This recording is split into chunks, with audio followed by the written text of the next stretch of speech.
Penyusunan data. Pertama-tama, data disusun berdasarkan kombinasi perlakuan. Di sini saya mempunyai 9 perlakuan, termasuk kontrol. Untuk penyusunan data rancangan cup satu faktor ya. Untuk huruf pertama itu merupakan jenis sumbu, sedangkan untuk angka di samping huruf itu merupakan jumlah sumbu yang digunakan. Sedangkan yang ada di dalam kurung merupakan ulangan dari tiap perlakuan. Sedangkan ini merupakan nilai atau data yang akan kita ANOVA. Baiklah, langsung saja kita mencoba untuk rancangan acak lengkap satu faktor. Di sini saya sudah mempunyai formula atau rumus yang akan dimasukkan ke dalam aplikasi SAS.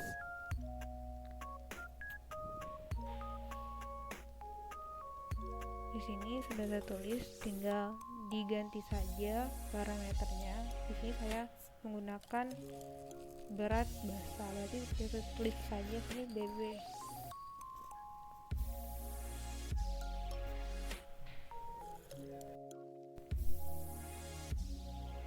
Tinggal kita ganti aja kode yang ibunya juga menyamakan. Nah, untuk yang satu itu merupakan perlakuan kanal. Seterusnya sampai ke bawah, karena saya mempunyai 9 perlakuan, berarti saya tulis hingga 9. Sedangkan untuk di sampingnya adalah ulangannya sebanyak 3 kali. Dan di sebelahnya ini adalah nilai yang akan di SAS. Perhatikan lagi rumus yang akan dimasukkan. Ya, sampai ada yang salah, cukup ikuti saja formula yang telah saya bikin. Kemudian di copy dan dipastikan di SAS. Nanti hasilnya seperti ini. Namun ini kan masih dalam bentuk koma hasil kopiannya. Nah, dalam SAS itu harus diganti dengan titik. Karena itu kita klik edit, terus kita ganti ke titik, yaitu replace all. Oke, otomatis dia akan berubah koma menjadi titik. Kita tinggal run dan keluar hasilnya. Ini benar ada 9 perlakuan.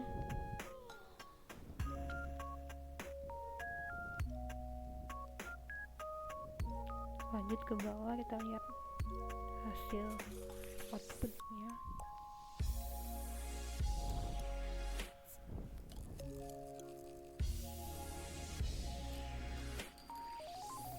Ini ada PR lebih dari F. Jika dia lebih dari, maksud saya kalau dia kurang dari 0,05 berarti dia berbeda nyata.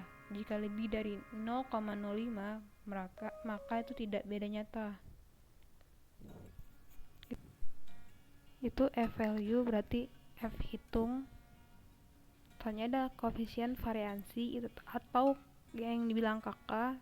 Jika kakaknya rendah berarti itu dapat dipercaya untuk datanya. Kalau nilainya kakaknya tinggi, itu datanya bisa diragukan, harus ditransformasi.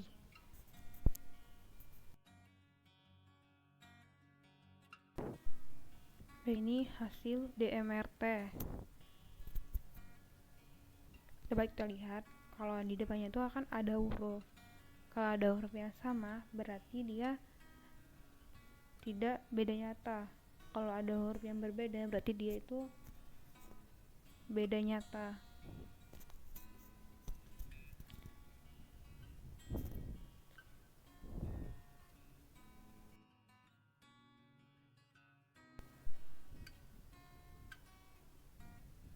misalkan perlakuan 2 sama 7 itu A B A B, berarti itu tidak beda nyata. Sedangkan perlakuan 5 sama perlakuan 1 kan tuh C sama A, berarti itu beda nyata.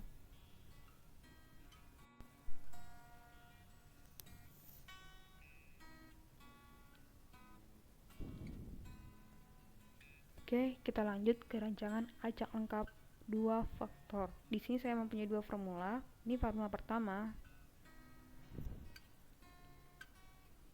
Ini yang pertama merupakan faktor jenis sumbu. Ada 2 jenis di sini. Selanjutnya ini adalah jumlah sumbu dan ulangan, terus itu nilai. Ini untuk kodenya kita ganti aja berdasarkan parameter yang ini. Kita ganti ke BB kan. Nah, itu bisa disesuaikan. Terus itu kan pakai uji Duncan. Nah, jika Anda menggunakan uji yang lain, itu tinggal diganti aja menjadi LS kan.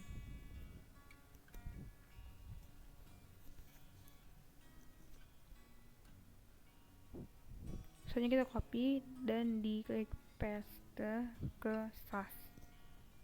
Jangan lupa untuk mengubah koma menjadi titik.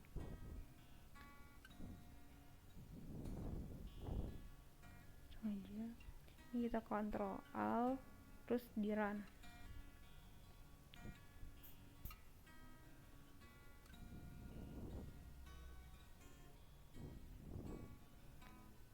Nah, sih keluar jenis sumbunya 2, jumlahnya ada 4 jenis sumbu ya, 1 2 3 4. Betul. Terus kita lihat lagi ke bawahnya, bacanya tetap kayak tadi, kayak yang tadi juga sama. Kalau dia kurang dari 0,05 berarti dia beda nyata. Kalau lebih dari 0,05 berarti tidak beda nyata. Begitu juga untuk interaksinya.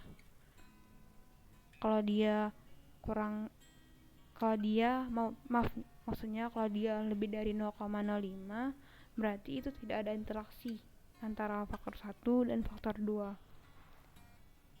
Soalnya koefisien variansi sama seperti kakak yang tadi juga yang saya jelaskan.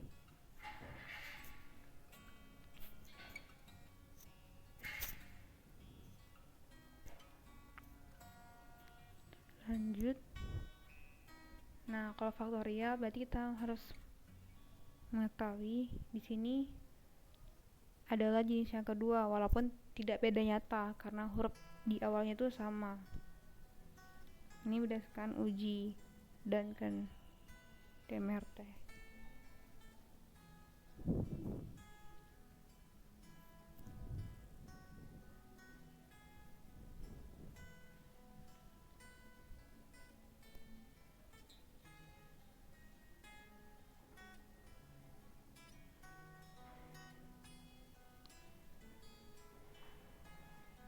Lanjut, ini untuk hasil uji Duncan berdasarkan jumlah sumbu. Di sini jumlah 1 itu terbaik.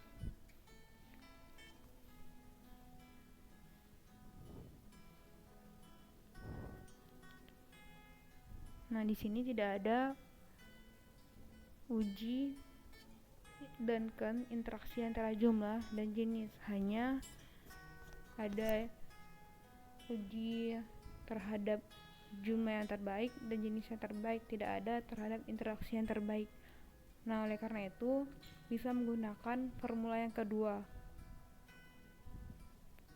Nah, formula kedua agak sedikit berbeda penyusunannya dengan formula yang pertama. Baiklah, untuk formula kedua ini berbeda. Jadi ada kode di depannya, saya tulis berdasarkan perlakuan.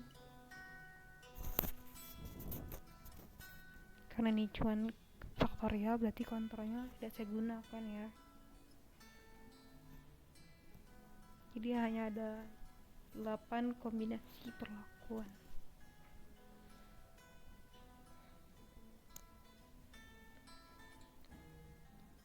Ini untuk P merupakan faktor pertama, sedangkan K di situ tuh adalah faktor kedua. Itu ganti aja sesuai dengan pengubah kalian. Kalau saya sini BB aja.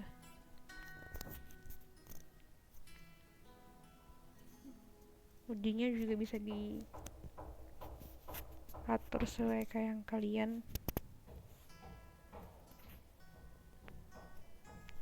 Pertama dulu kita clearin dulu sasnya.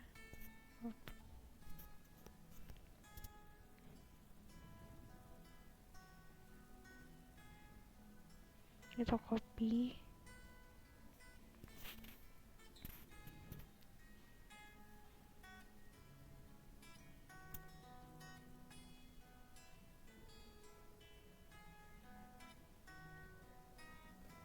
Ini kita clear ya di program editor. Nah, lagi-lagi kita harus mengubah koma menjadi titik.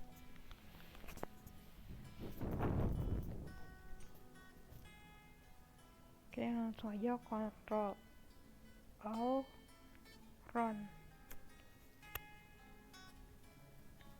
Hasilnya juga sama kayak tadi, tanda tetes ya.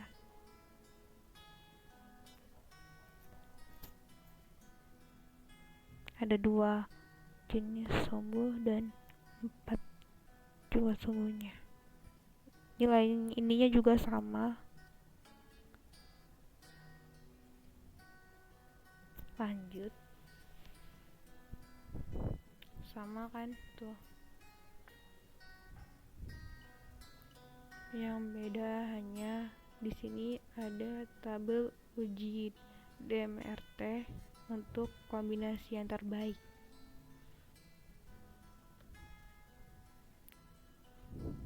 Di sini K1 S1 itu terbaik, tapi tidak beda nyata dengan perlakuan K2 S2.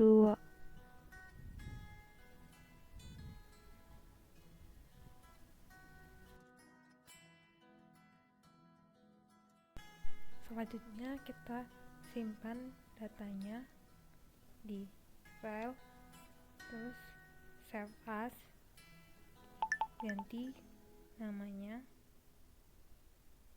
terus kita ubah ke RTF untuk filenya.